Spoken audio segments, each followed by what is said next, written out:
Panorama group, जो सोचता है वो करता है। आपके अपने सपनों का आशियाना। नमस्कार, मेरा नाम ज्ञानेश्वर है और आपने देखना शुरू किया है लाइव सिटीज। मेरे साथ रोज की तरह दिल्ली से जुड़ रहे हैं देश के जाने माने जर्नलिस्ट अजीत द्विवेदी जी। अजीत जी, बिहार में चुनाव है तो सर्वे एजेंसियां लगातार काम कर रही हैं। एक नई, कई कई सर्वे एजेंसियां, पोल ट्रैकर्स सामने आ रहे हैं। इसके अलावा ओपिनियन पोल्स भी आ रहे हैं और अब सर्वे भी किया जा रहा है कि किसे कितना प्रतिशत वोट मिल सकता है। बात वहां से आगे बढ़ी है कि मुख्यमंत्री के रूप में कितने प्रतिशत कितने लोगों को पसंद कर रहे हैं। तो देखिए, पिछले 24 घंटे में एक और नया सर्वे आया है।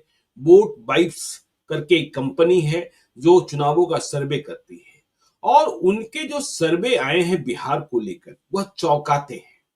और वह इस बात की गवाही देते हैं कि प्रशांत किशोर ने अपनी मौजूदगी बिहार में मौजूद मजबूत कर ली है। जनसुराज जमीन तक पहुंच गया है। और जो सर्वे की रिपोर्ट है वह इस बात का संकेत कर रही है कि आज की तारीख में प्रशांत किशोर करीब करीब 10% मतों के मालिक बन चुके हैं।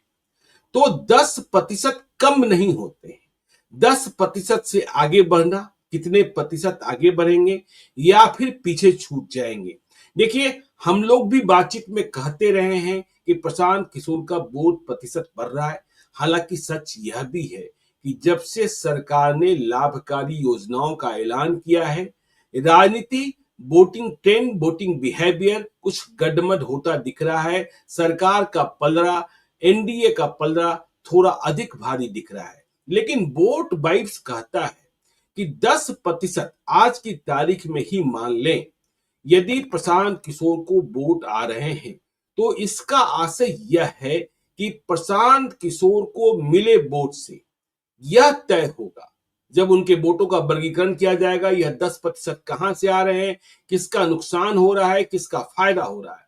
तो यह 10% है जो तय करेगा कि बिहार में सरकार किसकी बनेगी। सरकार एनडीए की बनेगी फिर से नीतीश कुमार के नेतृत्व में, या फिर तेजस्वी यादव मुख्यमंत्री बन जाएंगे। कई सिनेरियो बताए गए हैं।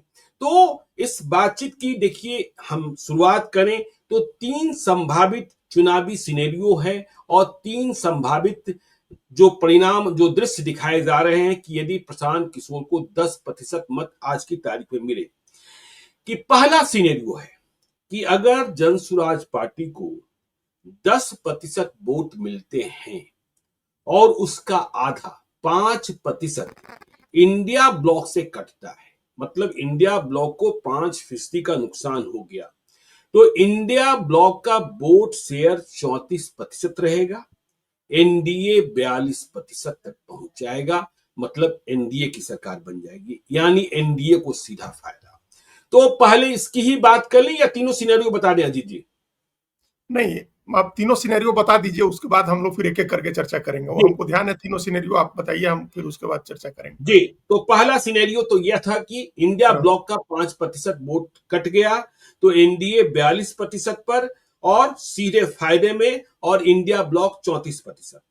दूसरा सिनेरियो कहता है कि जनसुराज पार्टी को मिलने वाले 10% वोट में से यदि 5% वोट एनडीए, मतलब जेडीयू, बीजेपी, आरएलएम, हम, एलजेपीआर, इनमें से कटौती होती है तो एनडीए का वोट शेयर 37% और इंडिया का 39% हो जाता है। इस स्थिति में इंडिया को बढ़त मिलती है, मतलब सरकार बनाने के करीब तेजस्वी यादव होंगे। तीसरा सिनेरियो कहता है कि अगर जेएसपी को 10% वोट मिला और इसमें इंडिया का वोट भी 2.5%, एनडीए का वोट भी 2.5%, हम लोग कह रहे थे बार बार कि दोनों के वोट प्रतिशत 2.5 घटे, और बाकी जो हम लोग कहते हैं 22% जो फ्लोटिंग वोटर्स हैं, उनमें से 5% प्रशांत किशोर को मिल गए तो एनडीए 39% और इंडिया 36% पर आ जाएंगे। यह फिर से एनडीए के लिए थोड़ा लाभदायक है, लेकिन मुकाबला कड़ा होगा। ये तीनों सिनेरियो हमने आपको बताया।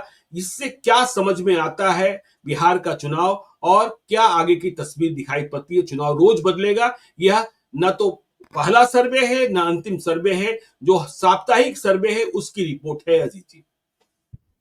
देखिए ज्ञानेश्वर जी, इस सर्वे में सबसे पहली बात तो ये बताई गई है कि इस समय अगर चुनाव होता है तो जी। एनडीए जो है, सत्तारूढ़ गठबंधन जो है, वो 42% वोट पर है और जो अपोजिशन है इंडिया ब्लॉक वो 39% वोट पर है। बिल्कुल। ये इस सर्वे का आकलन है, क्योंकि इसी में आगे इस सर्वे ने यह भी कहा, पिछला आंकड़ा भी दिया हुआ है जब दोनों गठबंधनों को 37% वोट आए थे, 37.26 और 37.23, 0.03% का फर्क था। तो ये भी बताया है, लेकिन इस सर्वे में इसका मतलब अभी 3% बढ़त एनडीए को है इस सर्वे के हिसाब से। 42% एनडीए और 39% इंडिया, इसी को आधार बना करके इसने बाकी तमाम जो अपने सिनेरियो क्रिएट किए हैं। और तीसरा आकलन इसका है कि 10% वोट जो है वो मिल रहा है प्रशांत किशोर को। तो 42% और 39%, इसका मतलब ये हुआ कि ये वोट हो गया 81%, और 81% के ऊपर 10% प्रशांत किशोर का, इसका मतलब 91%। तो ये तो माना नहीं लोगों ने कि अब अन्य का वोट सिर्फ 9% रह जाएगा। एक तो ये निष्कर्ष जो हम लोग बार बार कह रहे हैं कि अन्य का वोट जो 22-20% रहता है वो इस बार उसमें प्रशांत किशोर ज्यादा लेंगे। हालांकि ये अभी उस तरह की बात नहीं कर रहा है। इस सर्वे के हिसाब से 7% उन दोनों पार्टियों को भी मिल रहा है और 5% प्रशांत किशोर को मिल रहा है। ये पहले प्रशांत किशोर के 10% वोट में इस वोट वाइब्स का मानना है कि 5% वोट तो उसके अन्य वाले आ ही रहे हैं जी। तो यहाँ एक तो हमारा थोड़ी असहमति इस बात पर है कि जो अन्य का वोट है उसमें से सिर्फ 5% नहीं आएगा प्रशांत किशोर को, उसमें से थोड़ा ज्यादा वोट आना चाहिए है प्रशांत किशोर को।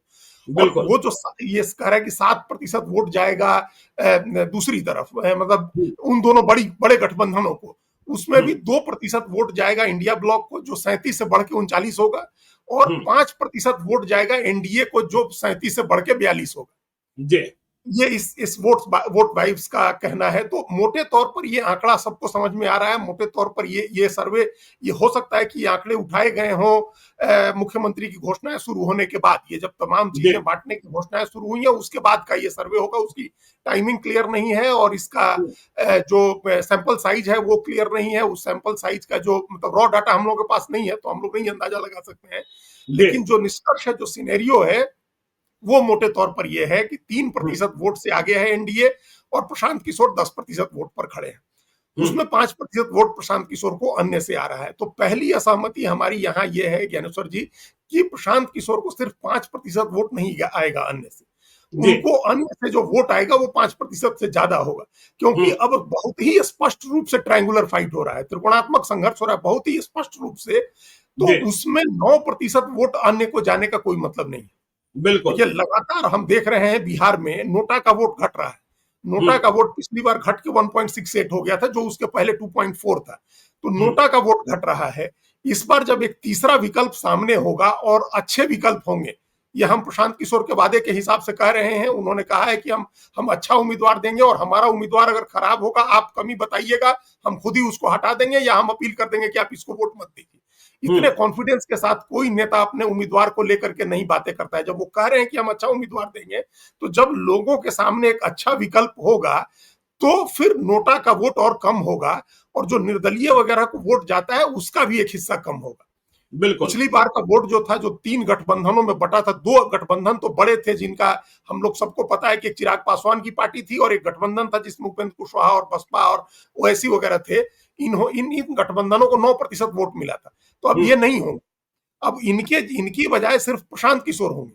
तो प्रशांत किशोर को निश्चित रूप से जो अन्य का वोट है उसका 5% से ज्यादा आएगा। हम ये मान के चल रहे हैं कि जो दूसरी पार्टियां हैं उनको हम मान भी लें कि ठीक है 7% चला जाएगा एनडीए को और 2% चला जाएगा इंडिया ब्लॉक को, तब भी 5 से ज्यादा आएगा प्रशांत किशोर को। ये हमारा जो अपना अंदाजा है इस सर्वे के हिसाब से, क्योंकि हम लोग जो सोच रहे हैं ये उस डायरेक्शन की ओर इशारा कर रहा है। ये सर्वे भी उस डायरेक्शन की ओर इशारा कर रहा है।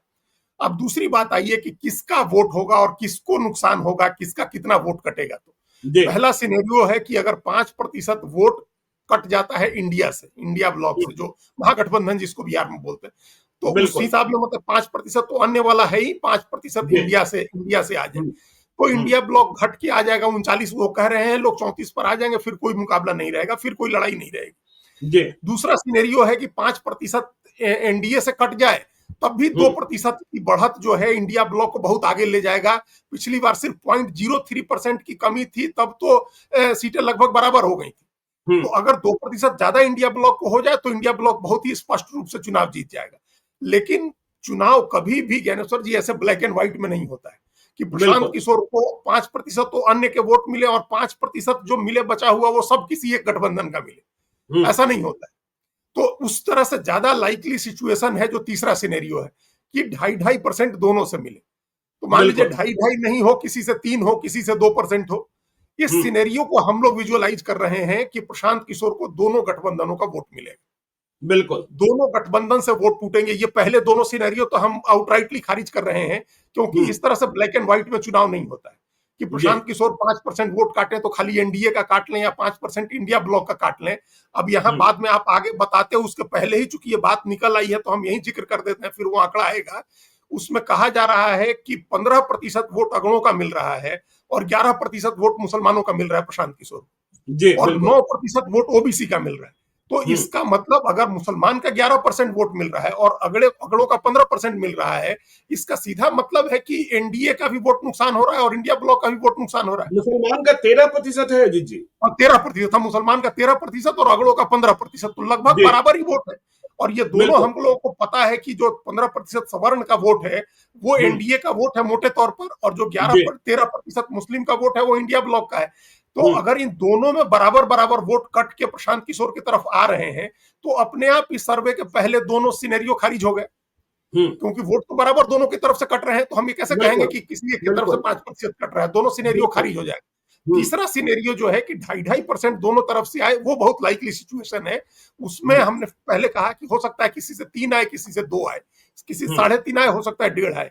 मतलब ये 2, या फिर हो सकता है कि किसी के तरफ से 5 आए, किसी के तरफ से 3 आए। मतलब ये सर्वे कह रहा है कि 5% टूटेगा वोट उनका। ये मान के चल रहा है ये सर्वे कि उनका 5% टूटेगा। हम तो 5% से ज्यादा भी टूट सकता है जी। अगर अन्य का वोट हम मान रहे हैं कि 5% से ज्यादा प्रशांत किशोर को आना है, तो दोनों गठबंधनों से भी 5% से ज्यादा वोट कटेगा। क्योंकि दोनों गठबंधनों के बहुत सारे वर्ग हैं जो इस बात का इंतजार कर रहे हैं कि प्रशांत किशोर अपने दम पर कितना वोट ले आते हैं। नहीं, देखिए ना, जब आपने यह कहा कि इस जाति और इस जाति के जो इस सर्वे में बताए गए हैं, तो युवा वोट की बात भी हुई है कि जेएसपी को, प्रशांत किशोर की पार्टी जनसुराज को 18 से 24 साल के युवाओं में से 20% का समर्थन प्राप्त है। यह तो बहुत बड़ा वर्ग हो गया, और यह सर्व जातीय हो गया और सर्वदलीय हो गया। तो पहली बात, 20% युवाओं का समर्थन प्राप्त हो रहा है, तो यह बड़े बदलाव का संकेत है। और देखिए, यही आपको हम बताना चाहते हैं, देखिए मेरी दिलचस्पी तो बिहार की राजनीति में है ही। अभी सीटों की शेयरिंग कैसे चल रही है, उम्मीदवार कैसे तय हो रहे हैं। मैं कल रात से मतलब एनडीए के कई नेताओं से बातचीत कर रहा था। मेरा घर फतुहा है, तो हमने पूछा कि एनडीए में फतुहा से कौन लड़ेगा चुनाव। एनडीए उस सीट पर काबिज नहीं हो पा रही है। तो एनडीए के नेताओं ने कहा कि प्रशांत किशोर फला को उम्मीदवार बनाने जा रहे हैं, इसलिए इसे ध्यान में रखकर हमें उम्मीदवार तय करना होगा। अब सोचिए, अब आपको प्रशांत किशोर के उम्मीदवार को ध्यान में रखकर अपना उम्मीदवार तय करना है, तो प्रशांत किशोर चुनौती हो गई। यह फतवा की बात हो गई। अब आपको दुमराव की बात बताते हैं। दुमराव के बारे में बहुत चर्चा रही कि भाई वहां वशिष्ठ नारायण सिंह के बेटे प्रशांत का टिकट फाइनल कर दिया गया है। तो इस चर्चा के हिसाब से प्रशांत ने काम करना भी शुरू किया। वहां पहले अंजुम आरा लड़ती रही हैं, लेकिन यह मान लिया गया कि देखिए अब मुसलमानों का मत जो है वह जेडीयू को प्राप्त नहीं होना है, जो वक्फ बिल के बाद, इसके बाद तो उधर ध्यान न दे। लेकिन यहां भी जनसुराज का खतरा, और जो वो बक्सर, ब्रह्मपुर, डुमरांव में बाहरी भीतरी का खेल चल रहा है। तो एनडीए के एक बड़े नेता ने कहा कि देखिए प्रशांत ठीक रहते, लेकिन बाहरी भीतरी का आतंक इतना है कि बाहरी को कोई स्वीकारने को तैयार नहीं है। और फिर प्रशांत किशोर जो हैं वह डुमरांव महाराज के बेटे को टिकट देने जा रहे हैं। तो प्रशांत किशोर डुमरांव महाराज के बेटे को टिकट देने जा रहे हैं, इसलिए हमको इस बात का ध्यान रखना होगा। लड़ना है माले से। डुमरांव महाराज के बेटे ने पिछले बार भी अच्छे मतलब उनके परिवार के जो भी हैं, तो उन्होंने अच्छे मत हासिल कर लिए थे। तब एक नया नाम आया कि राहुल सिंह।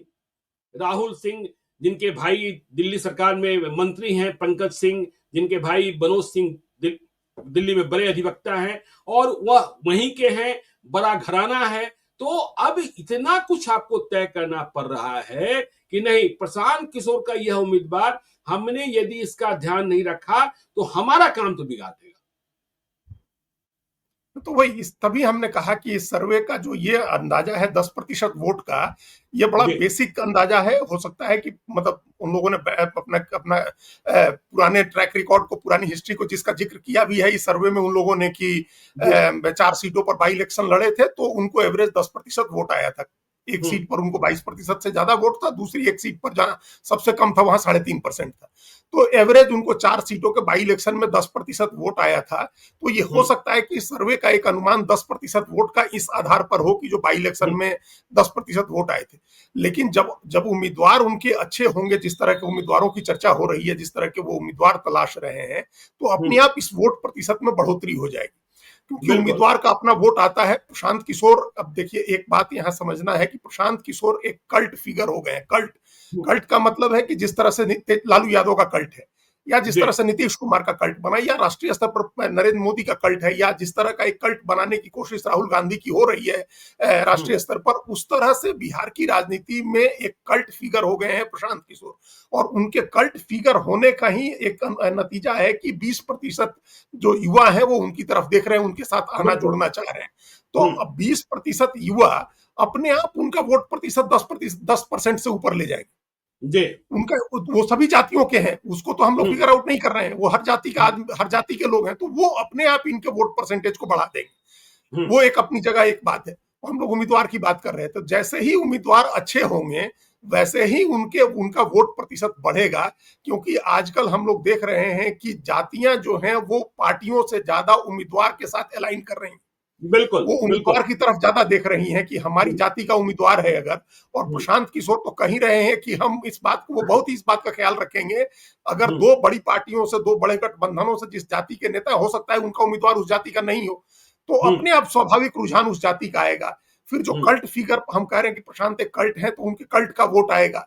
बाकी वो कल्ट जिस धारणा से बना है, वो धारणा ये है कि भाई ये बदलाव करना चाह रहे हैं, बिहार की बात कर रहे हैं। आज तमाम लोग जो भी बदलाव की यात्रा लेकर के घूम रहे हैं, सबके पीछे सबकी प्रेरणा तो प्रशांत किशोर ही है। तो बदलाव और बिहार का जो वोट है उसके दावेदार प्रशांत किशोर हैं। तो उनके उम्मीदवार का वोट प्लस कल्ट का वोट और प्लस जो उनका एजेंडा सेट किया हुआ है उसका वोट, ये सब मिलाकर के उनके वोट प्रतिशत को 10 से ऊपर ले जाएगा। जो अभी हम लोग बहुत शुरुआती, बहुत बेसिक एकदम आंकड़े पर बात कर रहे हैं, हम लोग कहीं उसमें नहीं जा रहे हैं, क्योंकि अभी दूसरी तरफ अभी गठबंधन स्पष्ट नहीं हुए हैं, सीट शेयरिंग तय नहीं हुई है पार्टियों की, किसी का उम्मीदवार नहीं आया है, हम उस आधार पर कह रहे हैं। ये बातें ठीक है, दो बातें पिछले 1-1.5 महीने में हुई हैं जिनसे प्रशांत किशोर का कैंपेन थोड़ा प्रभावित हुआ या हिट हुआ है, हम लोग कह सकते हैं। एक तो राहुल गांधी और तेजस्वी यादव की यात्रा जो हुई, उस यात्रा से थोड़ा फोकस, थोड़ा भटका, ध्यान हटा, लोगों का लगा कि हाँ ये पार्टियां भी हैं, ये भी दोनों नेता हैं जिनकी संभावना बन सकती है। और दूसरा, जो सरकार ने बांटना शुरू किया, सरकार का बांटना जो है गेम चेंजर होता है। और इस बात पर हम फिर एक बार कह रहे हैं कि कोई आदमी अध्ययन करे, हम लोग के पास समय होता तो हम ही लोग कर सकते थे, कि इनकम्बेंट के हारने का प्रतिशत बहुत कम हो गया। जो सरकार में है वो उसका हारना बड़ा मुश्किल हो गया, दिनों दिन मुश्किल होता जा रहा है सरकार में रहने वाले का। आप झारखंड देखिए किस तरह से बगल का राज्य है, कितनी अलोकप्रियता की खबरें थी। 5 साल सरकार चली, उस बीच हेमंत सोरेन मुख्यमंत्री थे, वो जेल भी गए और पार्टी में फूट भी हुई, तमाम चीजें हुई। इसके बावजूद उनकी पार्टी चुनाव जीत गई, क्योंकि वो मैया सम्मान योजना लेकर के आए थे और उन्होंने पैसे खाते में ट्रांसफर कर दिए थे। 1100 रुपए ही ट्रांसफर किए थे उस समय, 2500 तो बाद में किया चुनाव के बाद। तो सरकार का हारना आजकल धीरे धीरे मुश्किल होता जा रहा है। हम लोगों ने देखा कैसे उत्तराखंड में सरकार जीत गई, जहां हर 5 साल पर सरकार बदलती थी। तो सरकार का हारना मुश्किल हो गया। और वो भी जहां बीजेपी और नीतीश कुमार की सरकार है, जहां लीडर भी बड़े हैं, चेहरा भी बड़ा है, कोई बड़ी एंटी इनकम्बेंसी नहीं है, मैनेजमेंट भी बहुत ज्यादा है माइक्रो लेवल का, उसका हारना मुश्किल होगा। लेकिन 20 साल की वजह से लग रहा था कि अब एनडीए बैकफुट पर है। अब ये चीजें जो बढ़ी हैं, इससे उनका ग्राफ भी ऊंचा गया है। अब पोल ट्रैकर आ नहीं रहे हैं, नहीं तो पता चले कि मुख्यमंत्री के दावेदार के तौर पर नीतीश कुमार अब किस पोजीशन पर है, प्रशांत किशोर किस पोजीशन पर है। निश्चित रूप से तेजस्वी यादव की पॉपुलैरिटी घटी होगी, क्योंकि कांग्रेस उनका नाम अनाउंस नहीं कर रही है और कांग्रेस के साथ बदमजगी चल रही है टिकटों के बंटवारे में। तो प्रशांत किशोर की जो पोजीशन थी 1 महीना पहले, उस पोजीशन में थोड़ा उससे डेविएशन इसलिए दिख रहा है, ध्यान भटका हुआ दिख रहा है। हम ये तो नहीं कहेंगे कि नीचे आ गया है, ध्यान भटका हुआ दिख रहा है। तो उसको वो अपना लगातार अपनी यात्राओं से उसकी भरपाई करने में जुटे हुए हैं। बाकी उसकी भरपाई होगी उनके उम्मीदवारों के नाम से, ज्ञानेश्वर जी। तो ये सर्वे जो है, इस सर्वे में अभी उम्मीदवार के नाम के बगैर 10% वोट कह रहा है। इसका मतलब ये सर्वे जनरल परसेप्शन पर आधारित है, आम धारणा पर आधारित है, लोकप्रिय विमर्श, लोकप्रिय धारणा पर आधारित है, जो प्रशांत किशोर को 10% वोट दे रहा है।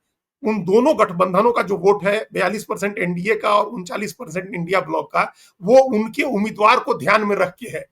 देखिए ज्ञानेश्वर जी, उनके तो उम्मीदवार लगभग लोगों को अंदाजा है ना कौन लड़ेगा, क्योंकि उनके उम्मीदवार पिछली बार लड़े हुए हैं।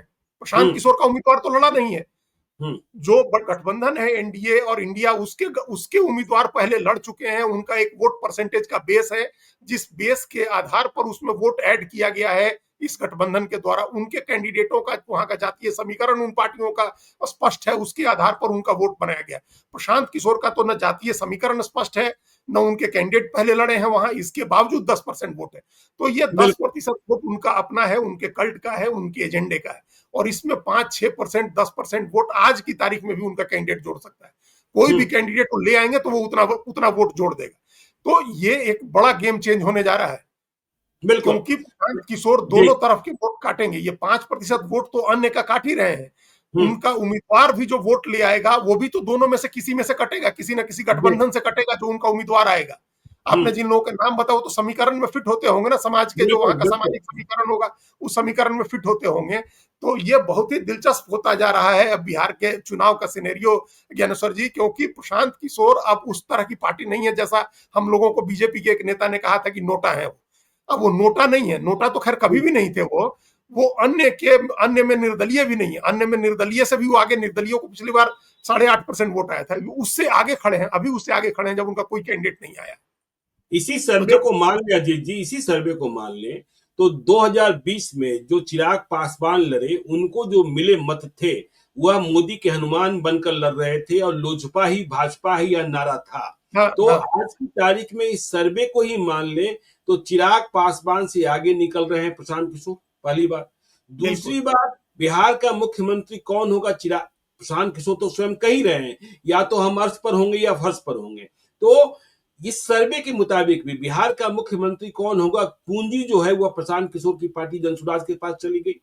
और देखिए, आपने ठीक कहा कि राहुल गांधी की यात्रा से प्रशांत किशोर की लाइमलाइट थोड़ी कम हुई है, लेकिन प्रधानमंत्री नरेंद्र मोदी 15 सितंबर को पूर्णिया आ रहे हैं। पूर्णिया एयरपोर्ट का उद्घाटन होना है, लेकिन उसके 48 घंटे पहले से राजधानी पटना का पॉलिटिकल तापमान गर्म है। गर्म क्यों है? क्योंकि यह चर्चा चल रही कि 15 सितंबर को प्रधानमंत्री के आने के पहले प्रशांत किशोर की पटना में फिर से प्रेस कॉन्फ्रेंस होनी है और फिर किसी का खुलासा होना है। तो किसका खुलासा होना है, क्या खुलासा होना है, अब इसे पता करने के लिए लोग इसको उसको अपने सूत्र लगा रहे हैं। संजय जायसवाल इधर के दिनों में बहुत हमलावर दिख रहे हैं प्रशांत किशोर पर, लेकिन प्रशांत किशोर फिर से कुछ बम फोड़ने वाले हैं। तो चिराग पासवान से आगे प्रशांत किशोर के पास जाती हुई चाबी, यह तो इस सर्वे से ही स्पष्ट हो रहा है ना। बिल्कुल बिल्कुल ज्ञानेश्वर जी। और देखिए, जो हमने प्रशांत किशोर तो अपने खुद ही इतने बड़े स्ट्रेटेजिस्ट हैं, वो समझ रहे हैं कि फिर से वापस कैसे उस जो अभी लॉस्ट ग्राउंड है उसको गेन किया जाएगा। जो फील गुड फैक्टर क्रिएट कर रही है भारतीय जनता पार्टी या समूचा एनडीए, उस फील गुड फैक्टर को कमजोर करने के लिए, पंक्चर करने के लिए, उनके लीडरशिप को एक्सपोज करने की स्ट्रेटजी है प्रशांत किशोर की, कि उनका लीडरशिप एक्सपोज होगा, टॉप लीडरशिप एक्सपोज होगा, उसके बारे में निगेटिव धारणा बनेगी, तो आप कितना भी फील गुड क्रिएट करेंगे वो उतना इंपैक्टफुल नहीं रहेगा जितना आप एक्सपेक्ट कर रहे हैं। तो ये प्रशांत किशोर की एक कोशिश होगी कि उस फील गुड फैक्टर में हम पंक्चर करें, उसमें पिन चुभो दें। तो वो पिन चुभोने का काम कर रहे हैं। और ये जो उनका जो चिराग पासवान का वोट था, 5.66% वोट था उनका, और ये अभी जो सर्वे आया है, ये सर्वे वोट वाइब्स का, इसने 42% वोट कर दिया एनडीए का। तो इसका मतलब है कि उसने चिराग पासवान के वोट को एडजस्ट कर दिया उसमें। बिल्कुल। उस गठबंधन को 2020 में 37% वोट आया था, आज 42% आ रहा है। तो हम्म, वो 42% होने का कारण यही है कि जो जो चिराग पासवान को वोट मिले थे उसका एक हिस्सा जो उनका अपना कोर है, और जो वोट उपेंद्र कुशवाहा को अपने गठबंधन में मिला था जो उनका कोर है, वो 1.5%, 1.68 या 66 या 1.7 कुछ इस तरह का वोट आया था हम्म, उपेंद्र कुशवाहा को 70 सीटों पर लड़के, और 135 सीटों पर लड़के इनको 5.66। तो दोनों को एडजस्ट करें आप, और जो इन दोनों का वोट बनता है अपना वोट, उसको लगता है इस सर्वे एजेंसी ने एडजस्ट कर दिया है एनडीए में। तो वो समझ बिल्कुल। हो गया, वो तो चला गया उस हम्म, तरफ वोट ना। उसके बावजूद 10% प्रशांत किशोर को है और 9% अन्य का बचता है, हम्म, क्योंकि हम्म, इनके वोट, इन तीनों के वोट गिन के 91% हो रहे हैं। तो जो 9% बनता है उसका मेजोरिटी हिस्सा जाएगा प्रशांत किशोर को। हम इसलिए बार बार कह रहे हैं कि इधर से टूटे उधर से टूटे, वो 10% से ऊपर है। और बिल्कुल। और हम अब चाबी की बात, जब अब आइए चाबी की बात पर, हम्म, जब 6% 8% के वोट के बीच में जब रहता है कोई भी पार्टी रहती है, तो फिर वो एक मजबूत पार्टी होती है, वो किंग मेकर बनने की स्थिति में नहीं होती है, या बिल्कुल। चाबी लेने की स्थिति में नहीं होती है। चाबी हम्म, लेने की स्थिति में आप तब आएंगे जब या तो आप 243 में से 25 सीट टारगेट करके लड़े, 30 सीट या 40 सीट टारगेट करके लड़े कि हमको इसमें से 10-15 जीत जाना है या 20 जीत जाना है, बिल्कुल। या फिर आपको 15% से ऊपर वोट है। हम्म, अगर 15% से ऊपर वोट आता है, जैसे हम लोगों ने देखा है कई कई राज्यों में, हमने देखा है कि जहां 200 से ज्यादा सीटें रही हैं, कि हम्म, 15-16% वोट आने का मतलब हुआ कि आपको 20 सीटें, 28 से 20, 28 सीट, 29 सीट, 20 सीट, 22 सीट, इतनी सीटें आ सकती हैं आपको जी। 16-18% वोट पर। तो हम्म, प्रशांत किशोर का अगर वोट परसेंटेज वहां तक पहुंचता है 10% पर, हम नहीं कह सकते हैं कि सीटें इतनी आ जाएंगी कि वो चाबी अपने पास रखे, लेकिन बिल्कुल। हमारा मानना है कि 10% से वोट उनका ऊपर जाएगा, और हम्म, 10% से जब ऊपर जाएगा, 15% तक वोट पहुंच गया, तब उनके हाथ में चाबी आएगी, और वो हम्म, निश्चित रूप से फिर किंग मेकर हो जाएंगे। तो अभी एक एक उनकी दूसरी भूमिका, अभी उनकी पार्टी एक दूसरी भूमिका में है, उनको ध्यान में रख के पार्टियां अपने उम्मीदवार तय कर रही हैं।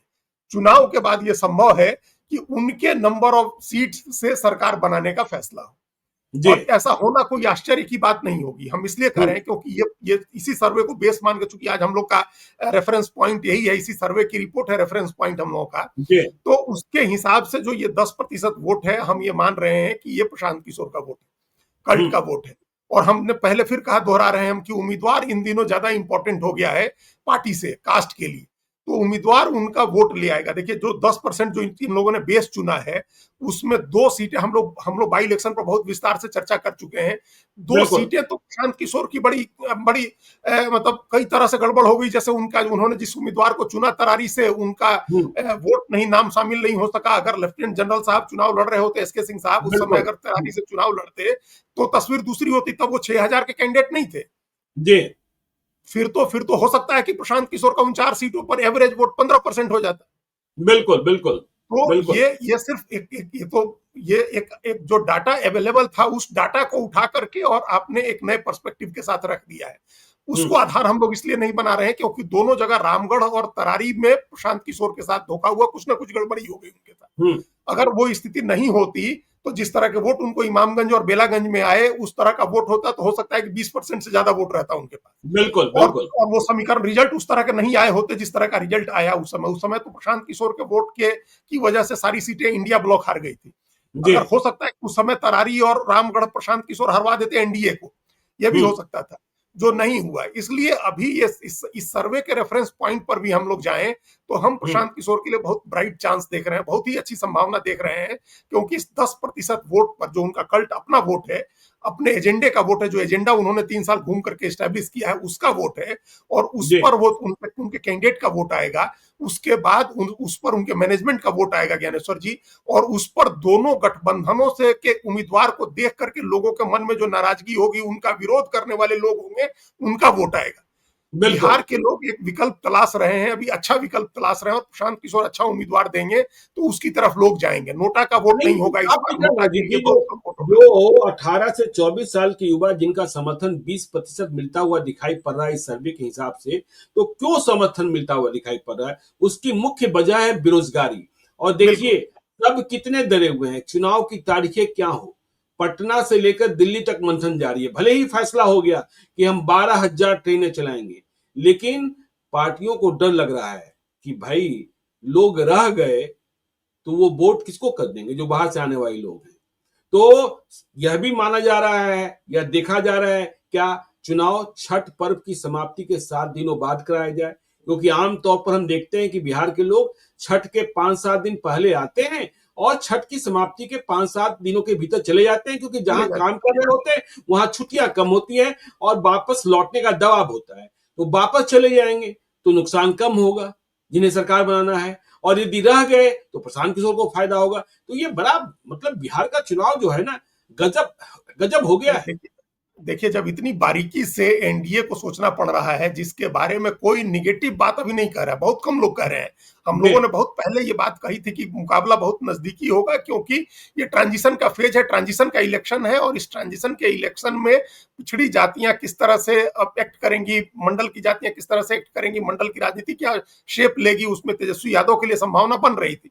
अभी भी वो संभावना हम खारिज नहीं कर रहे हैं कि वो एक बड़े प्लेयर हैं वहां, लेकिन नजदीकी मुकाबला हो गया। एनडीए को इतना सब कुछ बांटने के बावजूद इतनी चिंता हो रही है, प्रशांत किशोर की भी चिंता सता रही है, तो इसका मतलब कि सारा आदमी मान रहा है कि केक वॉक नहीं है, बहुत आसान नहीं है। और ये जो इस भाषा में कहा जाता है कि एनीबॉडीज गेम है, तो वो एनीबॉडीज गेम है। बिहार का चुनाव अभी भी एनीबॉडीज गेम है, और उसमें उसमें प्रशांत किशोर एक बड़ा फैक्टर है। प्रशांत, देखिए, रामविलास पासवान को जो 2005 के फरवरी के चुनाव में जो वोट आया था, उसकी वजह से हम सब लोगों ने देखा कि कैसी त्रिशंकु विधानसभा बनी थी। किसी गठबंधन को ही बहुमत नहीं मिला, पार्टी छोड़ दीजिए, गठबंधन को बहुमत नहीं मिला। तो ये वो स्थिति अभी भी हो सकती है कि किसी गठबंधन को बहुमत नहीं है, दोनों गठबंधन बहुमत से 5-5 या 10-10 सीटें पीछे रह जाए। और ये सिनेरियो हम लोग पहले विजुअलाइज कर चुके हैं कि अगर प्रशांत किशोर, हमसे किसी ने पूछा, आपके साथ बातचीत करते या कहीं और हुआ था, कि 10 सीट भी प्रशांत किशोर अगर जीत जाते हैं तो 10 सीट में वहां 125 सीट का तो बहुमत आया था पिछली बार एनडीए को। अगर वो 10 सीट जीत जाते हैं और उसमें से 5-7 सीटें उनकी हो तो बहुमत से नीचे आ गए जी। तो वो सिनेरियो अभी भी है। इसलिए बड़ी तलवार के धार पर चलने जैसा चुनाव है एनडीए के लिए भी। और ये 20% युवा जो हैं वो चुनाव को बहुत ज्यादा इन्फ्लुएंस कर सकते हैं, क्योंकि सोशल मीडिया में इनकी प्रेजेंस ज्यादा है। इन 20% की प्रेजेंस सोशल मीडिया में 50% होगी, और उसके अलावा ये दूसरे लोगों को भी इन्फ्लुएंस करने की स्थिति में होंगे। आजकल बड़े बुजुर्ग लोग अपने बच्चों को और घर की महिलाओं को नहीं तैयार कर पाते हैं कि किसको वोट देना है। आज युवा जो है वो इन्फ्लुएंस कर रहा है अपने पेरेंट्स के डिसीजन को, अपने घर के लोगों को, क्योंकि पेरेंट्स को भी ये देखना है कि बच्चे का भविष्य कैसा है। अगर बच्चे को लग रहा है, उस युवा को लग रहा है कि हमारा भविष्य प्रशांत किशोर के साथ है, तो वो इन्फ्लुएंस करेगा। आजकल हम लोग देखते हैं, ज्ञानेश्वर जी आप भी देखते होंगे विज्ञापनों में, कि बच्चों को ध्यान में रख के विज्ञापन बनाया जाता है, बच्चों को ध्यान में रख के फिल्में बनाई जाती है, क्योंकि बच्चे खींच करके ले जाते हैं वो सामान खरीदवाने और वो फिल्म दिखाने। तो अगर नौजवानों में प्रशांत किशोर की पॉपुलैरिटी बढ़ रही है, तो वो अपने घर के, अपने पेरेंट्स को भी, अपने बुजुर्ग को भी मोटिवेट कर सकता है प्रशांत किशोर को वोट देने के लिए। तो ये 20% का आंकड़ा बहुत इंपॉर्टेंट है। चलिए, तो देखिए, बिहार का चुनाव दुधाई तलवार है, और क्या होगा कैसे होगा अभी कहना मुश्किल है। कई सर्वे भी और आएंगे और हम चर्चा करते रहेंगे। आप देखते रहिए लाइव सिटीज को। यदि अब तक आपने हमारे यूट्यूब चैनल लाइव सिटी को सब्सक्राइब नहीं किया है तो जरूर कर लीजिएगा, और यदि इस वीडियो को आप फेसबुक पेज के माध्यम से पेज को लाइक कीजिएगा, हैंडल एक्स पर भी हमें फॉलो कीजिए। धन्यवाद।